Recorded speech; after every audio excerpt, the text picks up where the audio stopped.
আসসালামু আলাইকুম ওয়া রাহমাতুল্লাহি ওয়া বারাকাতুহু।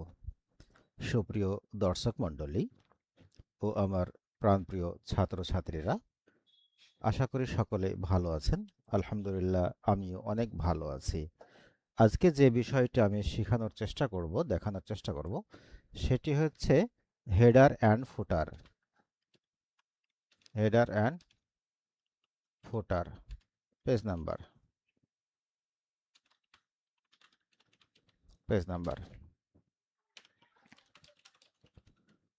তাহলে এমএস ওয়ার্ডে কিভাবে হেডার অ্যান্ড ফুটার এবং পেজ নাম্বার নেওয়া যায় সেই বিষয়টি আজকে আমি আপনাদের শেখানোর চেষ্টা করব ইনশাআল্লাহ। তো আমরা মাইক্রোসফট ওয়ার্ডটি ওপেন করেছি। ইনসার্ট মেনুর কাজ এটি। ইনসার্ট মেনুতে গিয়ে এই যে হেডার, দেখতে পাচ্ছেন হেডার, এই যে হেডার। তো আমরা এখান থেকে আমরা এভাবে হেডারটি নেব। এই যে হেডার, তারপর যে হেডারটি নিতে চাই সেই হেডারটিতে আমরা একটা ক্লিক দেবো। জাস্ট এই ক্লিক দিলাম।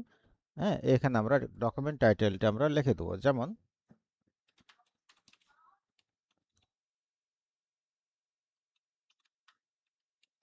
মাই কম্পিউটার বুক। এটি আমার একটি হেডার হতে পারে। এরপরে বাইরে ক্লিক দিলাম, এই যে হেডার এন্ড ফুটার বক্সটি আমি ক্লোজ করে দিলাম। দেখুন, হ্যাঁ, এটা থেকে গেল। এটা লাভ হচ্ছে, আমি যখন এক পেজ শেষ করে আর এক পেজে যাব, তখন ওই পেজেও আমার এই হেডার অ্যান্ড ফুটারটি চলে আসবে। তো আমি যদি কন্ট্রোল প্লাস ইন্টার প্রেস করি, তাহলে আমাকে নিচে একটি পেজ দিল এবং দেখুন হেডার এবং ফুটার, হেডারটি চলে এসেছে। এতে হেডার মানে হচ্ছে পৃষ্ঠার ওপরের অংশ, ফুটার মানে হচ্ছে পৃষ্ঠার এই নিচের অংশ। হ্যাঁ, তাহলে আপনি পেজের ওপরও দিতে পারেন এবং নিচেও দিতে পারেন। এরপরে হচ্ছে গিয়া আপনার পেজ নাম্বারে ক্লিক দিলে পরে এরকম একটা অপশন আসলো, লেখা আছে page of, top of page, bottom of page, page margin.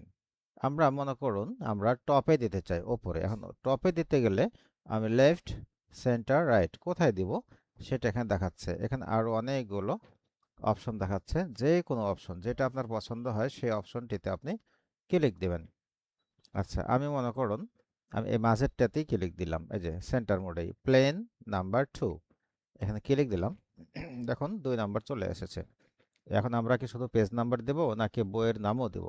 যদি এর সাথে বইয়ের নামটাও আমরা দিতে চাই, সেক্ষেত্রে বইয়ের নামটাও চলে আসবে। যেমন মাই কম্পিউটার বুক। এখানে যদি আমরা বুকের পর একটি সিম্বল দিই তাহলে কেমন হয় দেখি। একটু যদি সিম্বল দিই তাহলে মনে হয় ভালো লাগবে। এই, ব্যাস, মাই কম্পিউটার বুক। এবার এখানে যদি একটু জায়গা থেকে যায় তাহলে এটাকে আমরা ব্যাক স্পেস চেপে কেটে দিব এবং পুরো লেখাটাকে সিলেক্ট করে হোমে এসে আমরা কি করব, লাইন স্পেসিং কমাই দিব। লাইন স্পেসিং কমানোই আছে। তাহলে এখানে যে জায়গাটুকু আছে এই জায়গাটুকু কিভাবে করব? এই জায়গাটুকুকে আমরা এইভাবে, না, জায়গা ঠিকই আছে, আমাদের সমস্যা নাই। আচ্ছা, তাহলে এই অবস্থায় আমরা যখন এই অবস্থায় থাকার পর এখান থেকে বের হওয়ার জন্য আমাদের কি করতে হবে? এই যে হেডার এবং ফুটারে ক্লিক করে আমাদের এটা জায়গাটা ক্লোজ করে ফেলতে হবে। ক্লোজ করে দিলাম। দেখুন হেডার এন্ড ফুটার এটা থেকে গেল।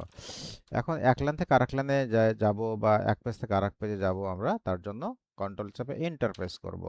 দেখুন পরের পৃষ্ঠায় চলে আসছে এবং পেজ, এই যে my computer book page 3, control enter press করলাম, মাই কম্পিউটার বুক পেজ 4, আবার কন্ট্রোল এন্টার চাপলাম, মাই কম্পিউটার বুক পেজ 5।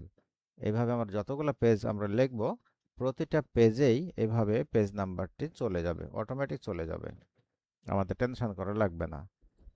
যাই হোক, আমরা যদি এখন এই পেজ নাম্বারটি ডিলিট করে ফেলতে চাই তাহলে কি করতে হবে? এখানে ডাবল ক্লিক করতে হবে। ডাবল ক্লিক করার পরে এই জায়গাটিকে আমাদেরকে সিলেক্ট করে ডিলিট করে দিতে হবে। তারপরে ক্লোজ হেডার অ্যান্ড ফুটারে ক্লিক দিতে হবে। দেখুন পেজ নাম্বারটি আর নাই। পরের পেজে যাই, এখানেও নাই। তারপরের পেজ, এখানেও নাই। তার মানে সকল পেজ থেকেই আমাদের হেডার অ্যান্ড ফুটার বা পেজ নাম্বারটি চলে গেছে। তো দর্শক মণ্ডলী, যারা আমাদের এই ভিডিওটি বা এই টিউটোরিয়ালটি দেখলেন, সবাইকে ধন্যবাদ জানাচ্ছি।